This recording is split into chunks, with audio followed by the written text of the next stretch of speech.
আপনি সুজন আহমেদ জানতে চেয়েছেন এমন কোনো আমল আছে কিনা যেটা করলে রিজিকের ব্যবস্থা হবে। অনেকগুলো আমল আছে এবং এ বিষয়ে আমাদের অনেকগুলো ভিডিও বক্তব্য আছে, লেখনী আছে, আমাদের পেজে চ্যানেল আপনি খুললেই পাবেন। একটা গুরুত্বপূর্ণ আমল হলো যে আপনি খুব বেশি সাধনা করবেন, সালাতের সঙ্গে সঙ্গে বের হয়ে যাবেন এবং সিরিয়াসলি দুনিয়ার হালাল উপার্জন করার জন্য আপনি দুনিয়ার বিভিন্ন প্রান্তে ছড়িয়ে পড়বেন এবং পরিশ্রম করবেন। অনেক মানুষ আছেন অলস এবং মানে খুব বেশি পরিশ্রম করতে রাজি না এবং অনেক পেশায় কাজ করতে রাজি না, ওনার প্রেস্টিজ ইস্যু থাকে, এগুলো থাকা উচিত নয়। আপনি হালাল উপার্জনের জন্য প্রচণ্ডভাবে পরিশ্রম করবেন, এটা হলো প্রথম কাজ। দ্বিতীয়ত হলো অনেকে আছেন যে হালাল উপার্জন বলতে বিশাল ফিগারের ইনকাম বুঝে থাকেন। দুনিয়াতে বেঁচে থাকার জন্য আমার সাধ্য অনুযায়ী আমি চেষ্টা করবো, আল্লাহ তাআলা আমাকে যতটুকু রিজিক দেয় আমি সেটার উপর আলহামদুলিল্লাহ বলবো। এটাই আমাদের হওয়া উচিত। আমি আমার নিজেকে ডেভেলপ করার চেষ্টা করব, কিন্তু টার্গেট বানিয়ে নিলাম যে হালাল উপার্জন মানেই হলো 50,000 টাকা স্যালারি, আমি 10-20,000 টাকা পাচ্ছি, 5,000 পাচ্ছি, সেটাকে আমি মনে করছি যে না এইটাকে আমার জীবনে চলে নাকি।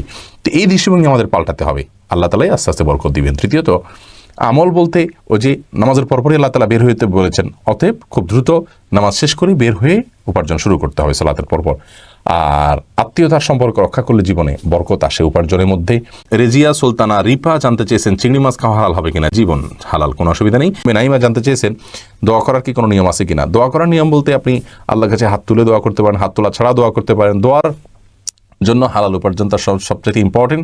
আল্লাহর প্রশংসা শুরুতে করবেন, নবী সাল্লাল্লাহু আলাইহি ওয়াসাল্লাম দুরূদ প্রেরণ করবেন, আল্লাহ যেন তার প্রতি রহমত নাযিল করেন, দোয়া করবেন। এরপরে আপনি আল্লাহর কাছে নিজের দুর্বলতা স্বীকার করবেন এবং মাপ চাইবেন, আখিরাতের জন্য কল্যাণ চাইবেন, দুনিয়ার জন্য কল্যাণ চাইবেন। শেষে আবার নবীজির প্রতি দুরূদ প্রেরণ করে তারপরে আপনি দোয়া শেষ করবেন। সেটা হাত তুলে হতে পারে, হাত তোলা ছাড়াও হতে পারে, বিনা ওযুতেও দোয়া চলে। তাসলিমা আক্তার জানতে চেয়েছেন মাছের আইশ বা রক্ত কাপড়ে লাগলে নামাজ হবে কিনা। এই বিষয়ে আমাদের ভিডিও আছে চ্যানেল এবং পেজে, বেশিরভাগ প্রশ্ন উত্তর আমাদের দেওয়া আছে, শুধু আপনার সার্চ করলে আর কষ্ট করে লিখতে হয় না, আমাদের আবার দ্বিতীয়বার সময় ব্যয় করতে হয় না।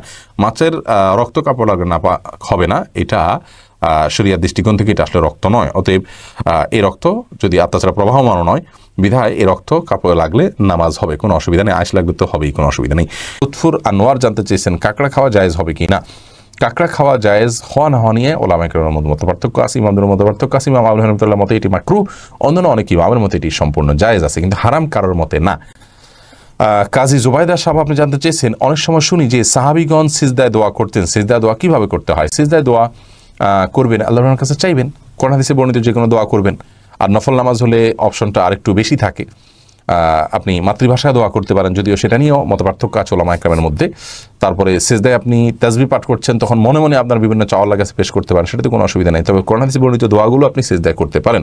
নবী আলাইহিস সালাম সিজদায় দোয়া করার জন্য সহিহ মুসলিমের হাদিসে আমাদের দোয়া করেছেন, নির্দেশ করেছেন। তিনি বলেছেন ফাকসিরু ফীহি মিনাদ দুআ, তোমরা সিজদায় বেশি বেশি দোয়া করবে। নবী রাহমাত জানতেছেন জামাতে নামাজ পড়ার সময় ওযু ভেঙে যায়, তাহলে কি করব। যদি প্রথম কাতারে আমি থাকি কিভাবে বের হব। প্রথম কাতারে যদি আপনি থাকেন তাহলে সেক্ষেত্রে আপনাকে চেষ্টা করতে হবে বের হওয়ার জন্য। যদি বের হতে পারেন তো আলহামদুলিল্লাহ। যেমন কোনো মসজিদে, এখন মডেল মসজিদ যেগুলো হচ্ছে আমাদের দেশে, চারপাশে যাওয়ার জন্য হাঁটার জন্য কিছু জায়গা আলাদা রাখা আছে, টাইলস রাখা আছে, তো সেগুলোতে আপনি হেঁটে যেতে পারলে যাবেন। আর যদি খুব বেশি দীর্ঘ অনেকগুলো কাতার না থাকে, পেছনে 1-2-3টা কাতার থাকে, তাহলে হালকা ফাঁক করে আপনি বের হয়ে যাবেন। আর যদি এত বেশি মানুষ পেছনে থাকে যে আপনি বের হইতে গেলে অনেক মানুষকে কষ্ট দিয়ে বের হতে হবে, তাহলে আপনি ওই অবস্থায় বসে থাকবেন বা দাঁড়িয়ে থাকবেন সালাত বাদ দিয়ে, এরপরে আপনি বের হবেন।